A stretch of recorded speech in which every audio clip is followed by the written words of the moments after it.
आपण पाहत आहात आरके न्यूज, बातमी तुमची, आवाज आमचा। बोरगी खुर्द येथे बेकायदेशीर बायोडिझेल साठा जप्त, 21 लाखांच्या मुद्देमालाचा समावेश, तिघांविरुद्ध गुन्हा दाखल।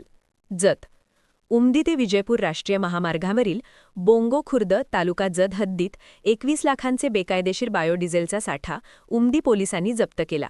सुमारे 19,000 लिटर बायोडिझेल, किंमत अंदाजे 13 लाख रुपये, तसेच इतर साहित्य सुमारे 7 लाखांचे, असा एकूण 21,47,310 रुपयांचा मुद्देमाल जप्त करण्यात आला। एक संशयितास पोलिसांनी चौकशीसाठी ताब्यात घेतले आहे। कर्नाटक राज्यातून बेकायदेशीररित्या बायोडिझेलची वाहतूक करून बोंगो खुर्द येथील शेतजमिनीत लोखंडी टाक्यांमध्ये साठा करण्यात येत होता। तेथून अवैधरित्या विक्री सुरू होती। याची माहिती मिळताच पोलिसांनी घटनास्थळी छापा मारून चौकशी केली असता हा प्रकार उघडकीस आला।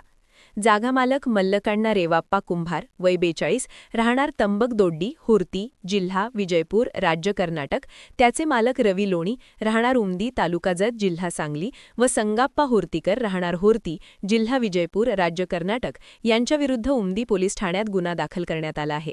सहाय्यक पोलीस निरीक्षक संदीप कांबळे आणि जतचे पुरवठा अधिकारी श्रीकांत चोथे यांच्या पथकाने साठा जप्त करून पंचनामा केला। पोलीस ठाण्यात पोलीस हवालदार आगताराव मासाळ यांनी फिर्याद दिली आहे।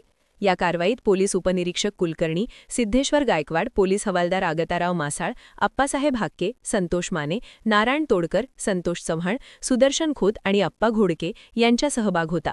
या प्रकरणी एका कामगारास चौकशीसाठी ताब्यात घेण्यात आले आहे। आरके न्यूज चॅनलला लाईक करा, शेअर करा आणि सबस्क्राईब करा।